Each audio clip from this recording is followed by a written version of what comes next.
When my husband died, his millionaire boss called me. "Ma'am, I found something. Come to my office right now. Don't tell your son or daughter-in-law anything. You could be in danger." When I arrived, I froze upon seeing who was at the door. "I'm glad to have you here. Follow my story until the end and comment from what city you are viewing me from. That way, I can see how far my story has traveled. I never thought that after 45 years of marriage, I would feel like a stranger in my own life. But there I was, seated in the front pew at Elijah's funeral, while my son, Marcus, and my daughter-in-law, Kira, handled every decision as if I didn't exist. "Mama, just leave this to us. You just worry about staying calm," Marcus had told me that morning, with that condescending voice he had developed over the last few years. Kira nodded beside him with that false smile I'd grown all too familiar with. I stayed quiet because I didn't have the strength to fight.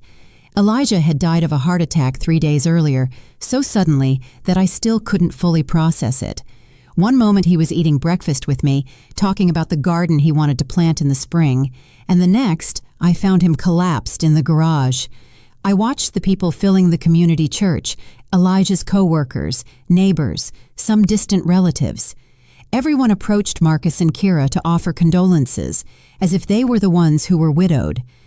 I was just an old woman of 68 who needed to be shielded from the trauma. "Grandma is very fragile," I heard Kira whisper to someone. "Marcus and I are taking care of everything." Fragile. That word hurt more than any empty condolence. Elijah never saw me as fragile. To him, I was Lena, his partner, his equal. But ever since Marcus married Kira 5 years ago, everything had gradually changed. During the service, I noticed something strange. Marcus seemed more relieved than grief-stricken. Every time someone approached to console him, he responded with a composure that bordered on indifference. Kira, for her part, had tears in her eyes, but something about her expression felt calculated, as if she were putting on a performance. After the burial, at the home Elijah and I had shared for so many years, people gathered for the lunch Kira had organized. I sat in my favorite chair by the window, watching my daughter-in-law run everything as if it were her own house. "Lena, you should go rest," Kira suggested, approaching me with a cup of tea I hadn't asked for. "It's been a very long day for you." "I'm fine right here," I replied, but my voice sounded weaker than I intended. Marcus came over and sat on the sofa across from me. "Mama, Kira and I have been talking. We don't think you should stay in this house alone. It's too big for you, and after what happened with Dad." My blood ran cold. "What are you talking about?" "Well," Marcus continued, exchanging a look with Kira, "there are some very nice retirement communities where you'd be safer, with people your own age, activities." "I am not going to any nursing home," I said, feeling indignation give me strength I didn't know I had. Kira sat beside me, taking my hand with a softness I found unbearable. "It's not a nursing home, Lena. They are elegant senior living facilities, and we could visit you every weekend. This is my home," I mumbled, but I already felt my resolve crumbling under their pitying gazes. The conversation was interrupted by the phone ringing. Marcus got up to answer it, and I could hear his voice from the kitchen, though not the exact words. When he returned, his expression had changed. "It was someone from Dad's office," he said, looking annoyed. "They wanted to talk to you about some paperwork." "What paperwork?" I asked. "I don't know. I told him you were indisposed, that they could arrange anything with me." Something in his tone bothered me. "Marcus, your father worked at that company for 30 years. If they want to talk to me about something, I have the right to hear it." "Mama, don't worry about those things.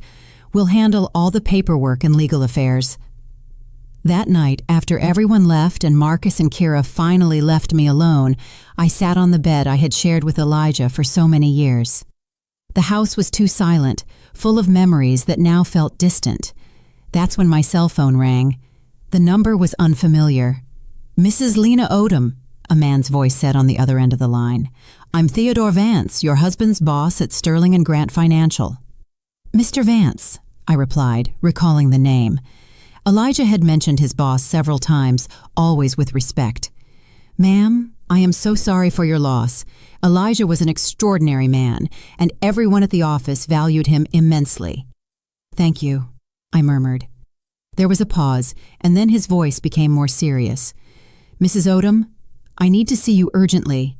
There's something you need to know about the last few months of your husband's life. Something important." My heart started beating faster. "What kind of thing?" "I can't talk over the phone. Can you come to my office tomorrow morning? And ma'am, it is crucial that you don't tell your son or daughter-in-law anything about this conversation. Elijah was very specific about that." The air caught in my lungs. "Why? What is going on?" "Please, Mrs. Odom, come tomorrow at 10 in the morning. Your husband asked me that if anything happened to him, I should make sure to speak with you, but only with you." The line cut off, and I was left sitting in the dark, holding the phone with trembling hands. Elijah had anticipated his death. He had left specific instructions, and for some reason, those instructions included keeping Marcus and Kira out of the loop. For the first time since his death, I felt like my husband was talking to me from somewhere far away, telling me to pay attention, that this was not the time to be fragile. Something was terribly wrong, and I was the only one who could figure it out. The next morning, I woke up with a determination I hadn't felt in months. For the first time since Elijah's death, I had a clear purpose. I dressed carefully, choosing the navy blue suit Elijah always said made me look elegant and strong.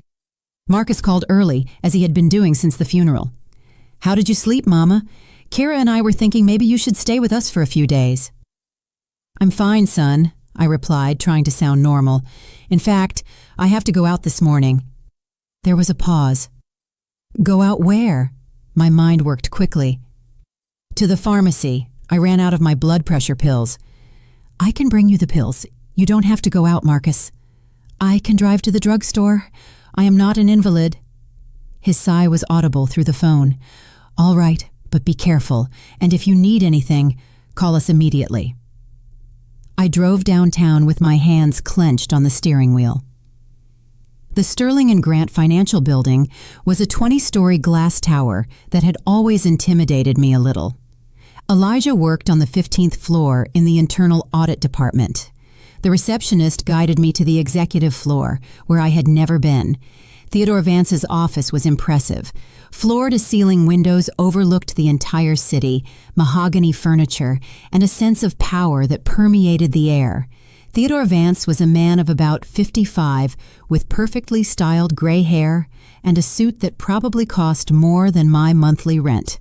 He stood up when I entered, and I saw genuine concern in his eyes. "Mrs. Odom, thank you for coming. Please have a seat." I settled into one of the leather chairs in front of his desk, feeling as if I was in uncharted territory. "First of all," Theo began, "I want you to know that your husband was one of our most valuable employees. In 30 years, we never had a single complaint about his work." "Thank you," I murmured, although something in his tone told me this was just the preamble. Theo stood up and walked to a file cabinet behind his desk. He took out a thick folder and placed it in front of me. "Mrs. Odom, during the last 6 months of his life, Elijah came to see me several times with very specific concerns." He opened the folder, revealing pages and pages of documents, handwritten notes in Elijah's familiar script, and what looked like photographs of other documents. Concerns about what? Theo looked me straight in the eyes. "About his family." I felt like the floor had moved beneath my feet. My family? Elijah believed that his son and daughter-in-law were trying to manipulate him into making significant changes to his will and his bank accounts. The words didn't make immediate sense. That is impossible. Marcus would never— "Mrs. Odom," he interrupted gently, "did you know that in the last 8 months, Elijah received multiple visits from your son and daughter-in-law, often when you were not home? They repeatedly suggested to him that it would be better for you if he organized things so that if something happened to him, Marcus would have immediate legal power over all financial and medical decisions related to you." I shook my head, but something cold settled in my stomach. "That can't be true," I whispered. Theo opened one of the pages and turned it toward me. It was a photocopy of a partially completed legal document. I recognized Elijah's signature at the bottom, but it was crossed out. Elijah brought this to me 3 months ago. He said Marcus had pressured him to sign it, telling him it was best for the family and that it would protect you from having to make difficult decisions if he were gone. I read the first lines of the document. It was a transfer of power of attorney that would have given Marcus total control over all our finances and medical decisions related to me if Elijah died or became incapacitated. But he didn't sign it, I observed. No, and that's what started to worry Elijah. As he told me, when he refused to sign it, Marcus became very upset. He told him he was being selfish, that he wasn't thinking about what would be best for you.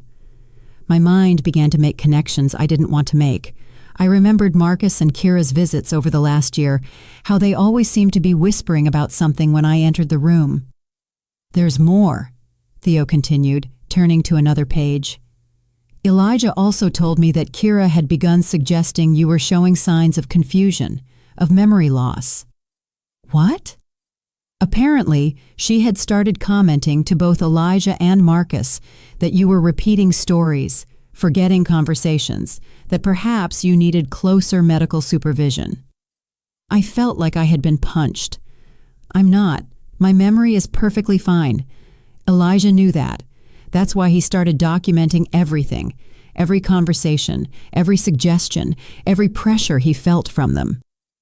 Theo flipped through several more pages, showing me detailed notes in Elijah's hand, dates, times, transcribed conversations.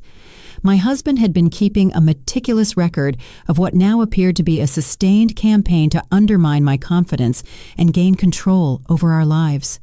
"Why didn't he tell me anything?" I asked, feeling tears that I didn't know I had. "He told me he didn't want to worry you until he was sure what was happening. He hoped he was wrong." Just then, a loud knock sounded on the office door. Theo and I turned, and my heart stopped when I saw who entered. Marcus and Kira were standing in the doorway, their expressions a mixture of surprise and something darker. "Mama," Marcus said, and his voice had a tone I had never heard before. "What are you doing here?" Kira stepped forward with that condescending smile I now recognized as a mask. "Lena, we were so worried when we couldn't find you at home. Why didn't you tell us you were coming here?" Theo stood up slowly, and I could see tension in every line of his body. "Mr. Odom, Mrs. Odom, this is a private conversation between your mother and me. I would appreciate it if you would respect that." Kira let out a forced laugh. "With all due respect, Mr. Vance, Lena has been very fragile since Elijah's death. We don't think it's appropriate for her to make important decisions without family supervision." "Family supervision?" I repeated, feeling the indignation rise in my chest. "I'm 68 years old. I'm not a child." Marcus exchanged a glance with Kira that did not go unnoticed by me. It was the same look they had shared at the funeral, heavy with a meaning I didn't understand. "Of course you're not a child, Mama," Marcus said, but his tone was the same one he would use with a difficult child. "It's just that we want to protect you from people who might take advantage of your grief." I looked at Theo, who had remained silent, watching the exchange with a serious expression. Then I looked at the closed folder on the desk, knowing it contained information that would change everything. "Theo," I said, using his name deliberately, "could you give me a few minutes to talk to my son and daughter-in-law?" He nodded. "Of course. I'll be right outside." Once he left, the air in the room changed completely. Marcus visibly relaxed, as if he had won something important. "Mama, I don't know what that man has been telling you, but you have to understand that people can be very manipulative when money is involved." "Money?" I asked. Kira sat down in the chair next to me.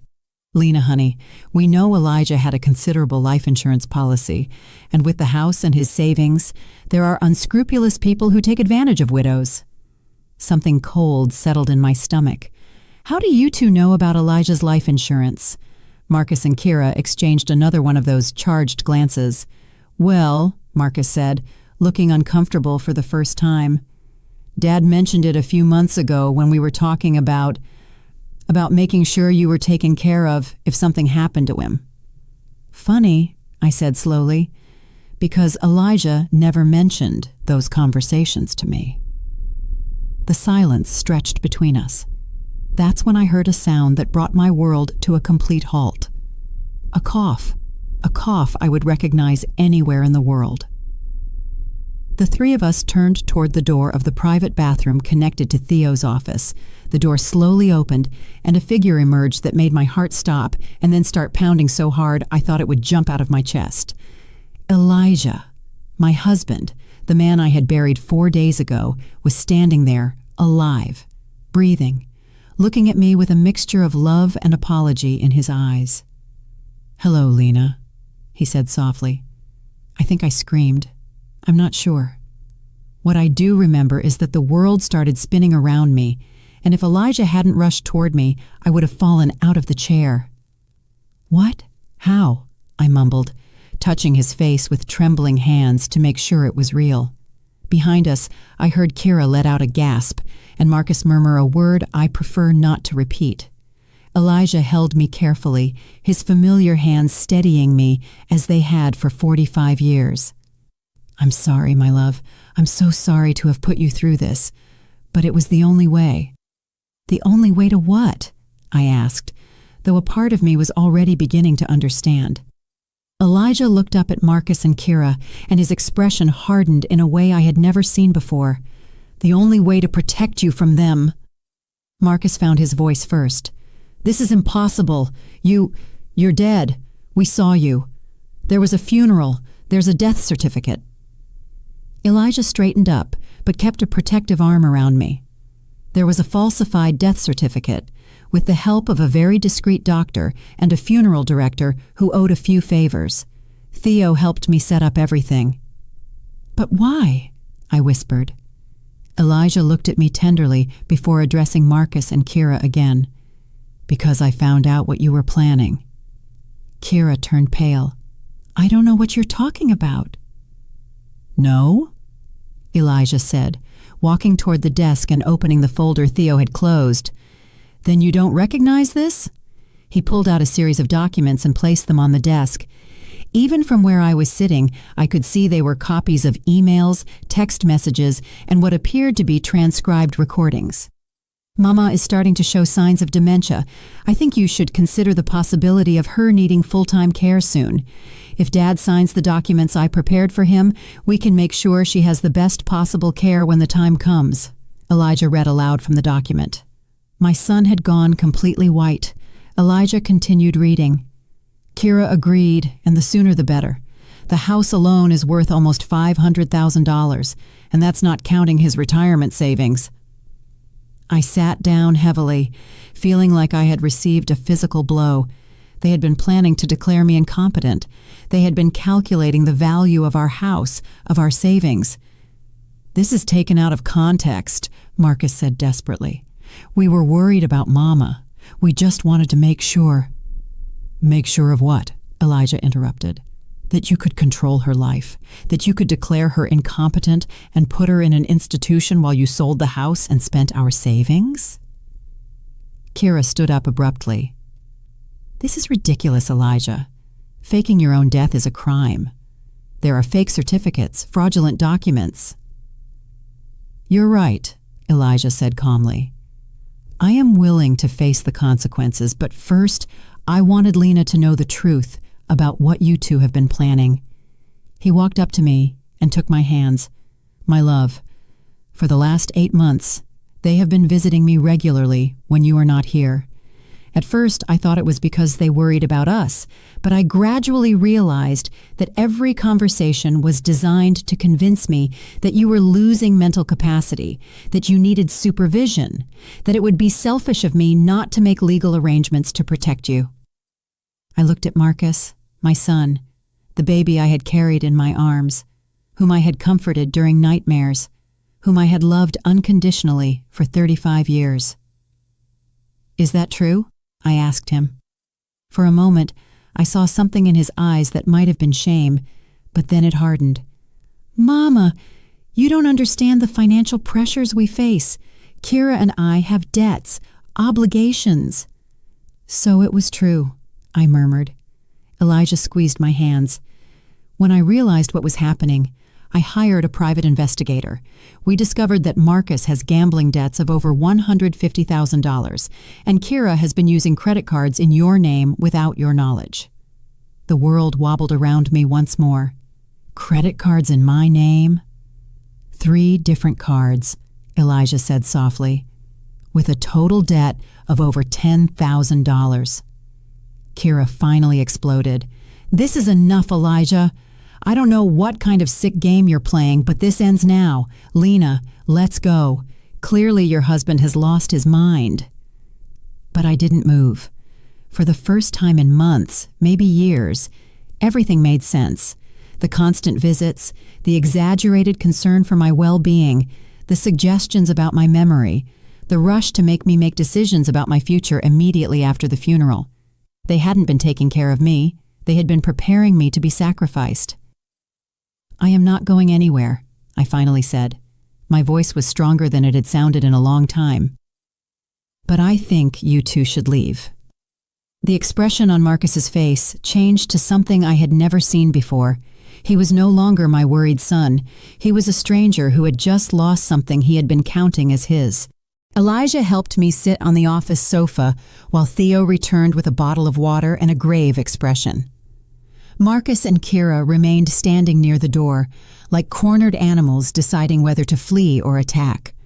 "Lena," Elijah said softly, kneeling in front of me, "there's more you need to know." My mind was still struggling to process that my husband was alive, that he had faked his death, that my son and daughter-in-law had been planning to steal everything from me for months. But something in Elijah's expression told me the worst was yet to come. "More?" I murmured. Theo opened another section of the folder and pulled out what looked like a series of photographs. He placed them on the coffee table in front of us. "These photos were taken by the private investigator over the last 6 weeks," Elijah explained. I picked up the photographs with trembling hands. The first showed Marcus entering what looked like a casino. The second showed him at a poker table, betting chips representing amounts of money I couldn't imagine. The third showed Kira in an expensive jewelry store trying on a necklace that cost more than our mortgage payment. "Marcus," Elijah said, his voice cold as ice. "Do you want to explain to your mother how you could bet $25,000 in a single night when you told me you needed help paying the mortgage?" My son didn't answer, but I could see his jaws clench. Elijah continued. "Or maybe Kira can explain how she could buy a $4,000 necklace last week when you are supposedly struggling to make ends meet." Kira finally spoke, her voice now stripped of all the false sweetness she had been using with me. "Elijah, you don't know what you're talking about. That necklace was an imitation." "An imitation of Tiffany and Amos?" Theo asked, pulling a receipt from the folder. "Because we have the receipt here, paid with a credit card in the name of Lena Odom." I felt like I had been slapped. "You used my name to buy jewelry?" "Lena," Kira said, and for the first time her mask completely cracked. "You don't understand. Marcus and I are under so much pressure. His debts, our expenses. We just needed a little temporary help." "Temporary?" I repeated. "How long have you been stealing from me?" Elijah pulled out another document. "According to our investigator, the fraudulent transaction started a 1.5 years ago. You used her information to open 3 credit cards. You have made unauthorized withdrawals from her savings account totaling over $1,000, and you have been intercepting her bank correspondence so she wouldn't notice." "Intercepting my correspondence? Do you remember when Kira offered to help you with the mail a few months ago?" Elijah asked. "When she said it would be easier if she handled organizing all your important accounts and documents." The memory hit me like lightning. Kira had been so sweet, so helpful. "Lena, honey, I know these financial things can be confusing. Why don't you let me handle organizing everything for you? Elijah has so much work and you already have enough worries." "But that's not the worst of it," Elijah continued, his expression growing even gloomier. "What could be worse than this?" I asked.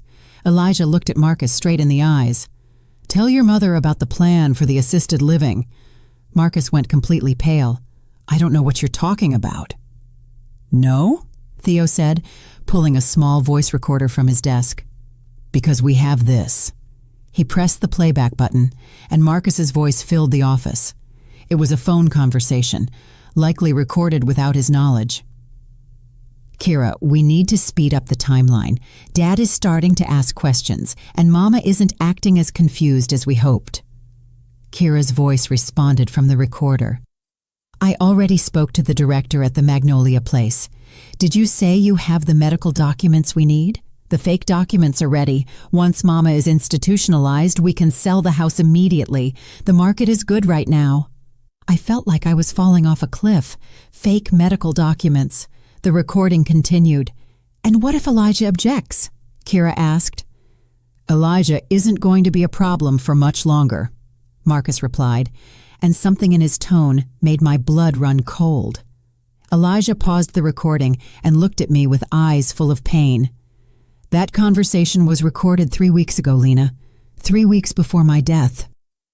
The silence in the office was deafening. I looked at Marcus, trying to find some explanation, some way that this wasn't what it seemed. Elijah wasn't going to be a problem for much longer, I repeated slowly. What does that mean, Marcus? My son finally spoke, but his voice was that of a stranger. Mama, you're misinterpreting everything. We were just worried about Dad. His blood pressure had been high. He had been very stressed. Are you saying you were just waiting for me to die naturally? Elijah asked, standing up. Kira stepped forward, all pretense abandoned. Elijah, don't be dramatic. We were just being realistic about the future. Lena is going to need care eventually, and it's better to plan ahead. Plan ahead, I repeated, or speed up the process. Theo pulled another document from the folder. Lena, this may be the hardest thing to hear. It was a medical report. I read the first lines with growing horror. Patient shows clear signs of early dementia. Episodes of confusion, short-term memory loss, disorientation. Evaluation for full-time care recommended. This is a lie, I said. My voice was barely a whisper. I've never seen this doctor. Dr. Silas Thorne. I don't recognize this name. He's Kira's doctor, Elijah said. Someone who was willing to sign a false diagnosis in exchange for $10,000. I looked at Kira, the woman I had called daughter for 5 years. You paid a doctor to say I have dementia? Lena, Kira said, and for the first time I could see real panic in her eyes. You have to understand, we were trying to protect you. Protect me from what? I cried out, surprised by the strength of my own voice. From yourself, Marcus shouted back. Mama, you're old. Your mind isn't what it used to be. Kira and I can see things you can't see. Elijah stepped between Marcus and me. Lena has no mental problems. The only problem is that you have been gaslighting a 68-year-old woman for over a year, making her question her own reality so you could steal her money and her house. Gaslighting? What? I asked. Gaslighting, Theo explained. It's a form of psychological manipulation where someone makes you doubt your own perception of reality. Elijah sat next to me and took my hands. My love, do you remember a few months ago when you couldn't find your car keys? And Kira suggested maybe you had lost them because your memory wasn't what it used to be? I nodded. It had been very distressing. We found the keys in Kira's purse, Elijah said softly. She had taken them. And do you remember when you couldn't find your blood pressure medication and Marcus said you had probably forgotten where you put it? My heart began to beat faster. Yes, it was also in Marcus's car. One by one, Elijah began to explain situations that I had interpreted as signs of my mental decline. The day I couldn't find my purse, the time I was late for an appointment because I was sure it was at a different hour, the occasions when I couldn't recall conversations I was sure I had had. All of them had been orchestrated. For months, Elijah said, they have been systematically making you doubt your own mind, preparing the ground to declare you incompetent. I looked at Marcus and Kira, these two people I had loved and trusted. Why? I whispered. We're family. Kira laughed, a bitter sound I had never heard from her before. Family, Lena? You and Elijah have been an obstacle for us since the day we got married, sitting in this huge house accumulating money you never use while Marcus and I struggle every month.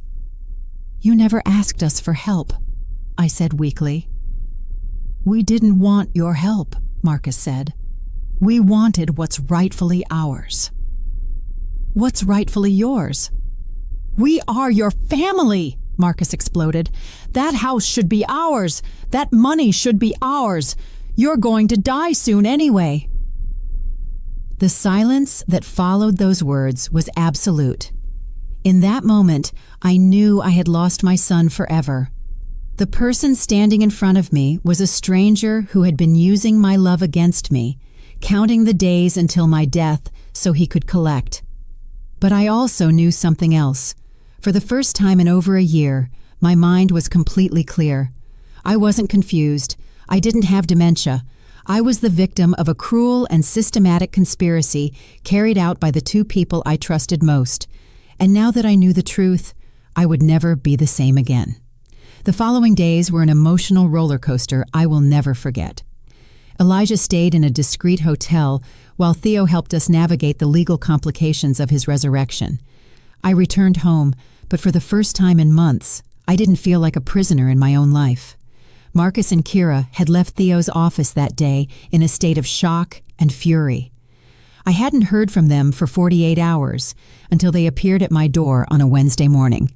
I watched them arrive from the living room window. Marcus walked with that determination I recognized from his childhood when he had done something wrong and was determined to convince me it wasn't his fault. Kira followed him, but something in her posture told me the strategy this time would be different. I opened the door before they could ring the doorbell. "Hello, Mama," Marcus said, and his voice had that carefully controlled quality he used when trying to manage a difficult situation. "Marcus, Kira?" My voice sounded colder than I intended, but I didn't try to soften it. "Can we come in?" Kira asked. "We need to talk." I let them in, but I didn't invite them to sit down. We stood in the living room that had witnessed so many happy family gatherings and now felt like a battlefield. "Mama," Marcus began, "we've been thinking a lot about what happened in the office." "I'm sure you have." Kira took a step forward. "Lena, I think there are a lot of misunderstandings here. Yes, Marcus and I have been concerned about your well-being, but everything we did was with the best intentions." "The best intentions," I repeated. "Like using my name to open credit cards?" "Those cards were for emergencies," Marcus said quickly. "Expenses that might arise related to your care, like a $4,000 necklace." Kira sighed. "Okay, I made a mistake, but Lena, you have to understand the pressure we've been under.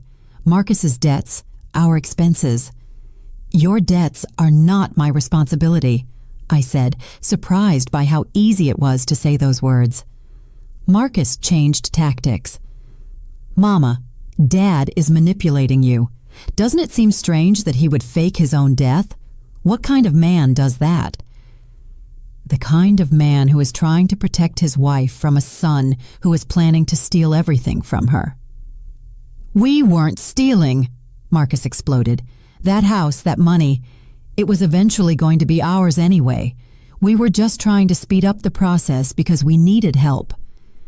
The brutal honesty of that statement left me speechless for a moment. "Marcus," I finally said, "you are telling me that you have been waiting for Elijah and me to die so you could have our money." "That's not how it sounds," Kira intervened desperately. "All families plan for the future. Families do not plan to declare their parents incompetent with false medical diagnoses." Kira turned pale.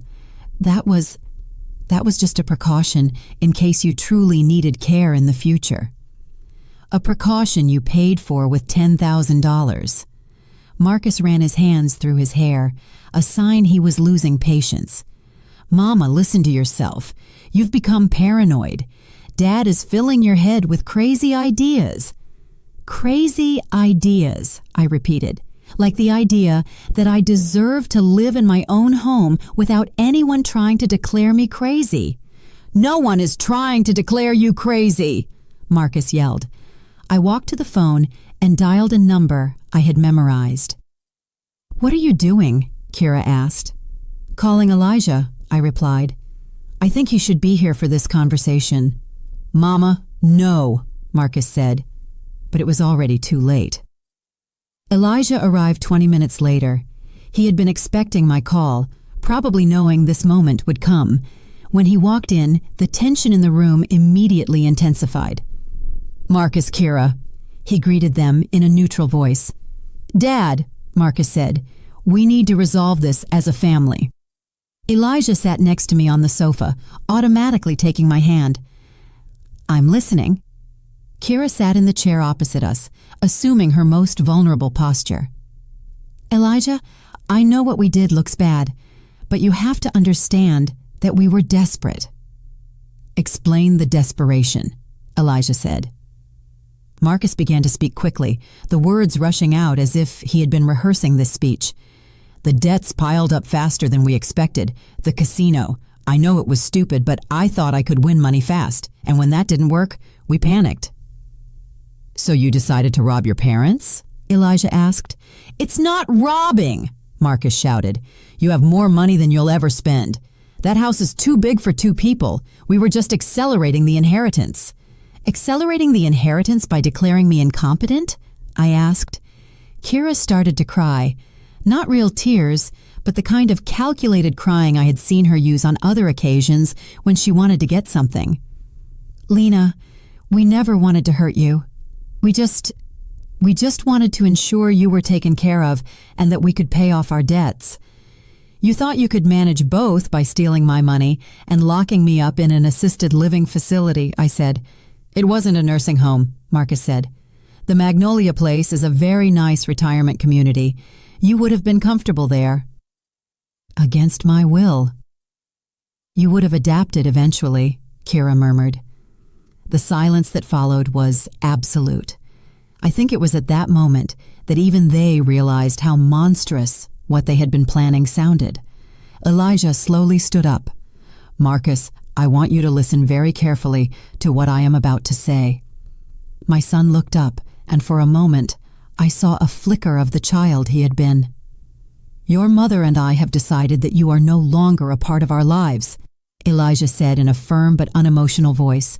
We don't want to see you. We don't want to hear from you. And we definitely don't want you to have access to any of our finances or properties. Marcus jumped to his feet. You can't do that. I'm your son. You are my biological son, Elijah corrected, but you stopped being my family the day you decided our death would be more convenient for you than our life.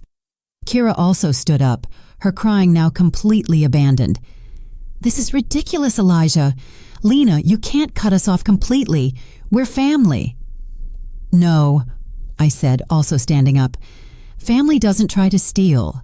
Family doesn't try to make their loved ones doubt their own sanity. Family doesn't count the days until you die to cash in your money. Marcus looked at me with an expression I had never seen before. You know what, Mama? Maybe you're right. Maybe this is better for everyone. Because I was already tired of pretending that I cared about you when all I really wanted was for you to get out of the way. Those words hit me like a physical slap, but strangely, they also liberated me. All the love, all the guilt, all the hope that there might be some misunderstanding evaporated at that moment. Leave, I said simply. Take your things out of my house and leave. Gladly, Marcus said, but this doesn't end here. We're going to fight this. We're going to prove that Dad faked his death, that you're not competent to make decisions. Elijah smiled, but it wasn't a kind smile. Go ahead. And when you do, be sure to explain to the judge why you were planning to declare your mother incompetent with fake medical documents. I'm sure he'll be very interested in hearing about that. Marcus and Kira looked at each other, and I could see the panic growing in their eyes as they realized they had no exit strategy. This doesn't end here, Marcus muttered, but his voice had lost all conviction. Yes, it does, I said. It ends exactly here. I watched them leave, knowing it would probably be the last time I would see my son. I should have felt sadness, but all I felt was a deep, clean relief. For the first time in over a year, I was free. 6 months later, I am sitting on the porch of our new home, watching Elijah plant roses in the garden he had always dreamed of having. We moved to a small town called Redwood Springs, 3 hours away, where no one knows our story and where we can simply be Elijah and Lena, a retired couple enjoying their golden years. The transition was not easy. There were moments, especially during the first few weeks, when I woke up in the pre-dawn hours wondering if we had done the right thing. Cutting off Marcus completely felt like amputating a part of my body, no matter how infected it was. But Elijah constantly reminded me why we had made that decision. "My love," he would say when he found me crying at night, "you cannot save someone who is willing to destroy you." Theo had helped us manage the legal complications. Falsifying the death certificate resulted in some fines and community service for Elijah, but when the evidence of Marcus and Kira's conspiracy was presented, the judge was surprisingly sympathetic. "I've seen many cases of elder financial abuse," he had told us during the hearing, "but rarely one as systematic and cruel as this." Marcus and Kira tried to follow through on their threat to fight legally, but their case quickly fell apart when the district attorney decided to investigate the fraudulent credit cards and the false medical documents. In the end, they were the ones who faced criminal charges, not us. The last I heard of them, Marcus was serving 18 months of probation for financial fraud. Kira had lost her nursing license. They had divorced 6 weeks after everything came to light, each blaming the other for dragging them into such a desperate situation. I feel no satisfaction in their downfall. I only feel a strange sense of closure, like when you finish reading a book that had been disturbing you and you can finally put it aside. We sold the big house where we had raised Marcus. It was too full of complicated memories, and frankly, they were right about one thing. It was too big for 2 people. With the money from the sale, we bought this smaller house in Redwood Springs, with enough land for Elijah's garden and a view of the mountains that makes every sunrise feel like a gift. We also paid off all the debts Marcus and Kira had accumulated in our name, not because we owed it to them, but because we wanted to start this new phase of our lives completely clean, without any financial connection to our past. "Do you think Marcus will ever understand what he did?" I ask Elijah one evening as we prepare dinner together.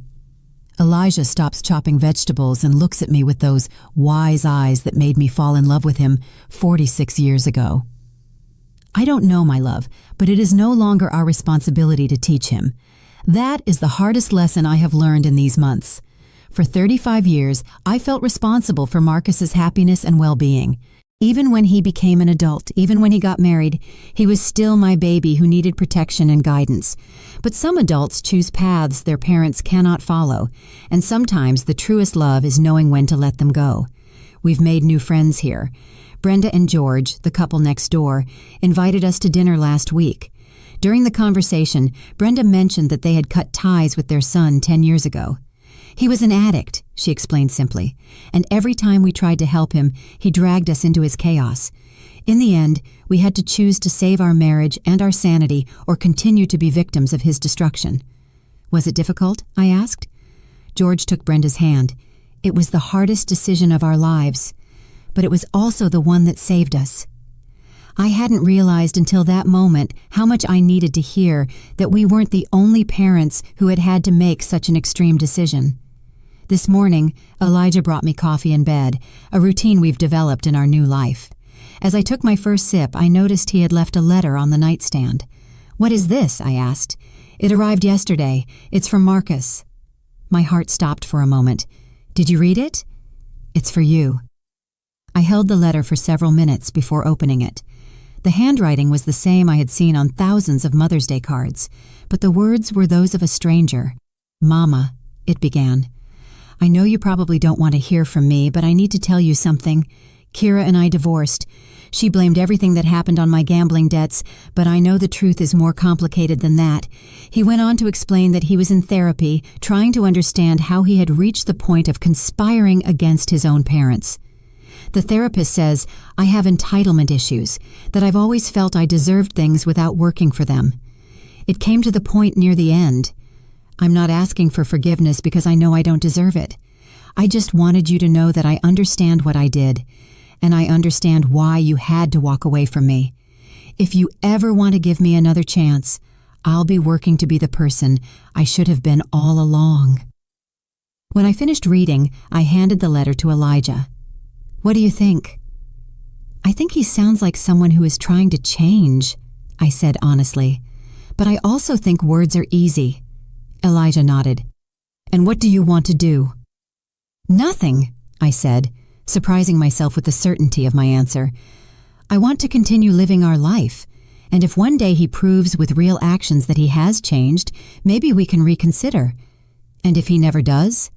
I looked out the window at the garden, where the roses Elijah had planted were beginning to bloom. Then we will live a beautiful life without him.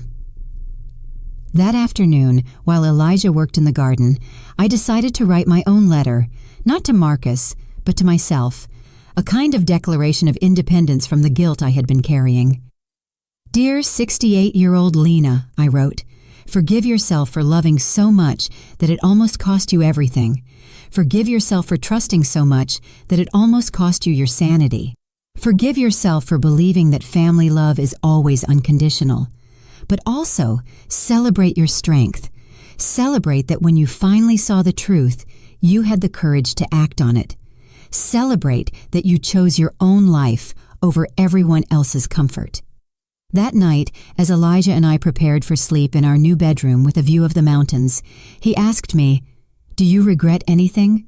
Cutting him off completely?" "No," I replied without hesitation. "Not seeing the signs sooner, sometimes." "And me faking my death?" I smiled. "It was dramatic, but effective." Elijah laughed. "Definitely effective." We were silent for a moment, listening to the sounds of the night in our new home. "You know what the strangest thing is?" I said finally. "What?" "I feel younger now than I did when I was 50, as if I had been carrying a weight I didn't even know was there." Elijah took my hand in the darkness. "That's what happens when you stop living for other people and start living for yourself." This morning, I received a call from Brenda, our new neighbor. "Lena," she said, "a group of us are going to the farmer's market on Saturday, and then we thought we'd grab lunch at that new French cafe. Would you like to come?" "I'd love to," I replied without hesitation.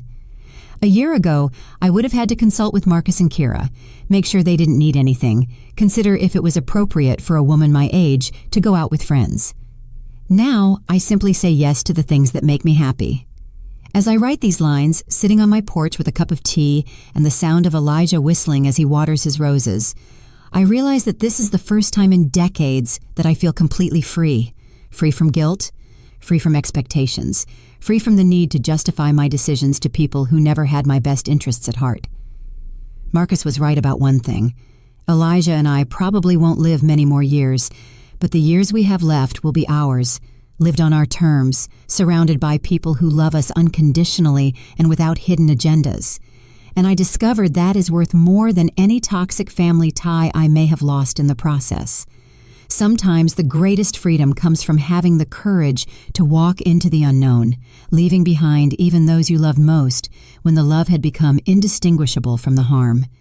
Tonight, I will sleep soundly for the first time in 2 years, knowing that tomorrow I will wake up to a life that is completely mine. Did you like my story?